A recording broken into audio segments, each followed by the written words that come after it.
The night did not feel special at first. It felt routine, almost tired, like a show moving through its motions without knowing it was about to be interrupted. The lights were bright, but the energy underneath them felt dull, as if something in the air was heavier than usual. The crowd was loud in bursts, but between those bursts, there were strange pockets of quiet that stretched a second too long. Commentary tried to keep rhythm, to keep momentum, but their voices carried a faint uncertainty, like they were reacting to something they couldn't see yet. No one could name it, no one could explain it, but something felt wrong. And the longer the night went on, the more that feeling refused to leave. Matches ended without celebration. Victories felt incomplete. Wrestlers who normally played to the crowd seemed distracted, glancing toward the stage with quick, guarded looks. Even the referees appeared tense, communicating in low voices after routine decisions. It was subtle, almost invisible, but it was there. The arena wasn't building toward excitement, it was bracing for something. When the lights dimmed for what was scheduled as an ordinary segment, the reaction wasn't explosive. It was cautious. The Titantron flickered once, then went black. Not dramatically, just blank. The kind of blank that makes you check if something malfunctioned. The commentary team stopped mid-sentence. There was no music, no graphic, just silence that began to stretch uncomfortably across thousands of people. A few fans tried to start chants, but they died quickly, swallowed by confusion. On social media, phones were already rising. Something was happening, but no one knew what. Backstage monitors showed wrestlers stepping closer to screens, some frowning, some whispering. Production staff exchanged glances. This wasn't in the rundown. This wasn't rehearsed. And then, slowly, without sound or announcement, a single spotlight formed at the top of the stage. It didn't search, it didn't move, it just existed. The audience leaned forward as if pulled by gravity. The commentary returned, but their voices were softer now, unsure, as though speaking too loudly might trigger something worse. A silhouette appeared in that light, tall, still, unapologetic. It didn't wave, it didn't gesture, it didn't ask for noise. It simply stood there, owning the silence. And in that stillness, recognition began to ripple through the arena like a slow electrical current. Some gasped, some went completely quiet. A few voices shouted her name, but not with joy, with disbelief, because the shape standing under that spotlight wasn't nostalgia. It wasn't a surprise cameo. It was a presence that felt deliberate and dangerous. And when the light sharpened just enough to reveal her face, there was no music to frame it, no introduction to soften it. It was just Jade Cargill, returned without warning, staring into a company that suddenly looked unprepared for her existence. She did not move immediately. That was the first thing that made it different. Most returns explode with energy, but this one settled like pressure in the lungs.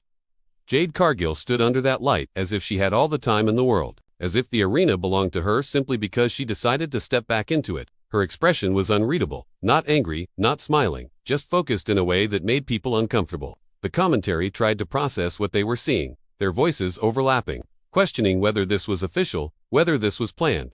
They weren't building hype. They were searching for confirmation. The crowd reaction fractured.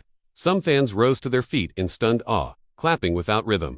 Others stayed seated, staring, arms crossed, as if unsure whether they were supposed to celebrate or worry. A noticeable section of the arena fell into complete silence, watching her like you watch something powerful and unpredictable. She finally took a step forward, not rushed, not theatrical. Each movement carried intention. The absence of music made every footstep feel louder in people's minds. Cameras caught faces in the front row, frozen in disbelief. One fan covered his mouth. Another shook her head slowly, whispering something that looked like a question. In the ring, the wrestlers scheduled for the segment looked caught between anger and fear. They had prepared for someone else. They had rehearsed lines. Now they stood facing a reality that shifted the ground beneath them. Jade's presence wasn't explosive. It was suffocating. She didn't acknowledge the crowd. She didn't play to them. She kept her eyes locked on the ring, as if everyone else was background noise. When she reached the apron, the tension peaked not because she did something dramatic, but because she didn't. She paused, resting one hand on the rope, surveying the scene with calm detachment. Commentary voices cracked slightly, one of them admitting this was not how the night was supposed to go. The phrase hung in the air. Not supposed to go. She stepped through the ropes without breaking eye contact. The wrestlers in front of her instinctively backed up half a step, then tried to correct it, embarrassed by their own reaction. The crowd sensed it, that hesitation, that shift, and in that moment, something changed. This wasn't a return to reclaim a spot. This was an arrival that disrupted order. The show no longer felt controlled, it felt invaded. And as Jade stood in the center of the ring, shoulders squared, breathing steady, it became painfully clear that WWE had not prepared for this version of her. The moment did not end with fireworks or celebration. It ended with a confrontation that never fully erupted, which somehow made it worse. Jade did not shout. She did not grab a microphone to explain herself. She simply stood there, forcing everyone else to react first. The scheduled competitors tried to speak, but their words sounded thinner than usual, less confident. The audience could feel the imbalance. Every time someone in the ring attempted to reassert control, Jade's silence cut through them. It was the silence of someone who didn't need permission. Eventually, tension spilled over into physicality. Brief and brutal. It wasn't flashy. It wasn't drawn out. It was decisive. When it was over, Jade remained standing while others struggled to process what had just happened. The crowd's reaction was divided between stunned cheers and uncomfortable quiet. Some fans looked exhilarated. Others looked shaken. Commentary stopped trying to narrate the moment and instead admitted they had not seen this coming. The show moved forward, but it felt fractured. Backstage, the atmosphere shifted immediately. Wrestlers who once spoke confidently about title pictures and long-term plans were suddenly quieter. Conversations in locker rooms grew more guarded. A veteran was overheard saying this changes everything. Not with excitement, but with concern. Younger talent scrolled through social media, watching the chaos unfold in real time, realizing that opportunities they thought were stable might now be threatened. Authority figures gathered in hurried meetings, reviewing contracts, timelines, contingency plans. No one wanted to admit it publicly, but internally there was pressure building fast. Media outlets began speculating before the show even ended. Analysts debated whether this was brilliant strategy or reckless disruption. Fans online argued fiercely, some praising the unpredictability, others questioning whether the locker room was ready for what Jade represented. For Jade herself, the return was not free of cost. Interviews were requested immediately. Sponsors reached out. Critics resurfaced old narratives, questioning her readiness, her loyalty, her motives. Her family felt the spotlight intensify overnight. Private conversations became harder to have.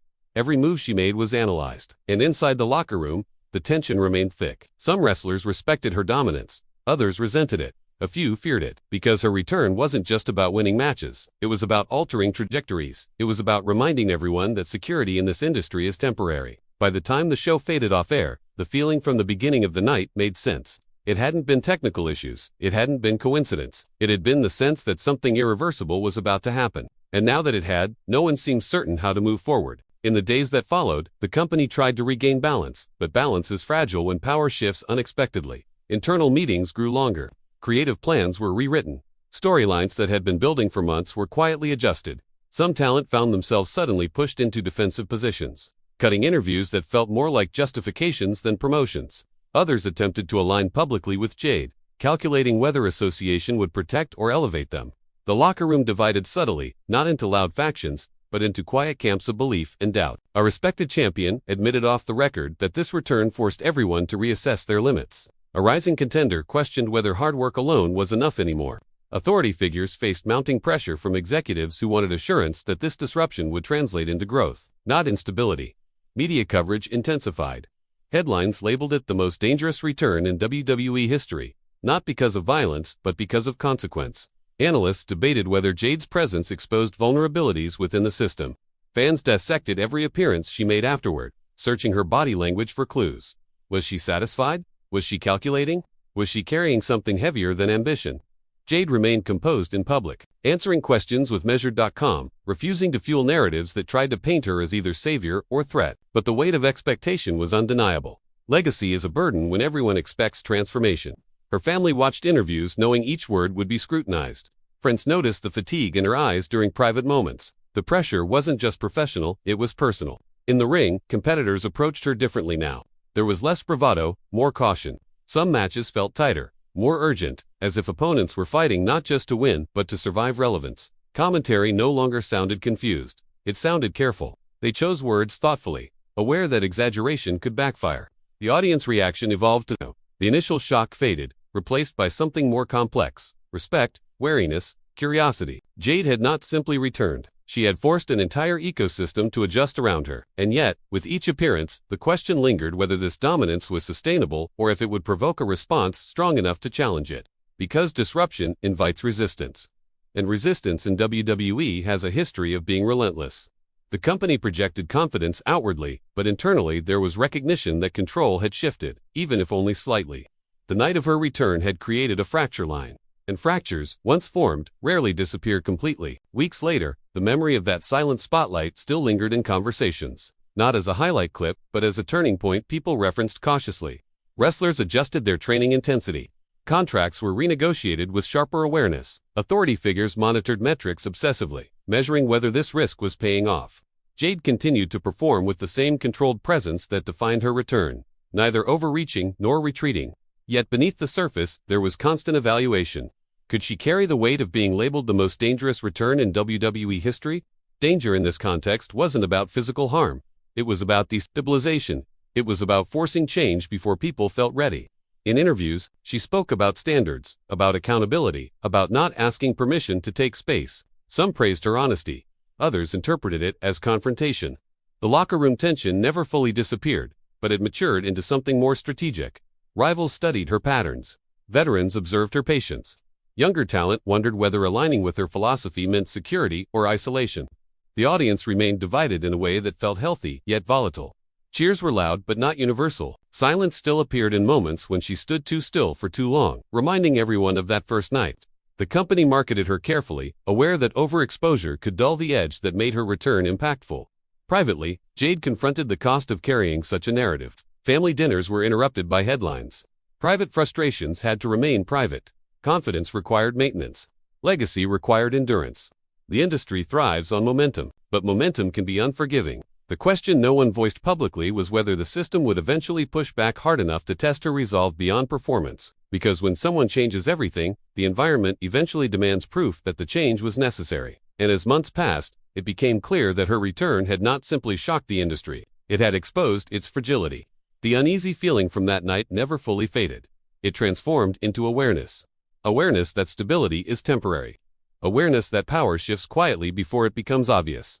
As the camera would have faded on another show, the larger story remained unresolved.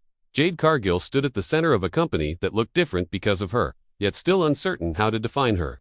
And the question that lingered, heavy and unanswered, was not whether she could dominate. It was whether WWE could survive the version of itself she was forcing it to become.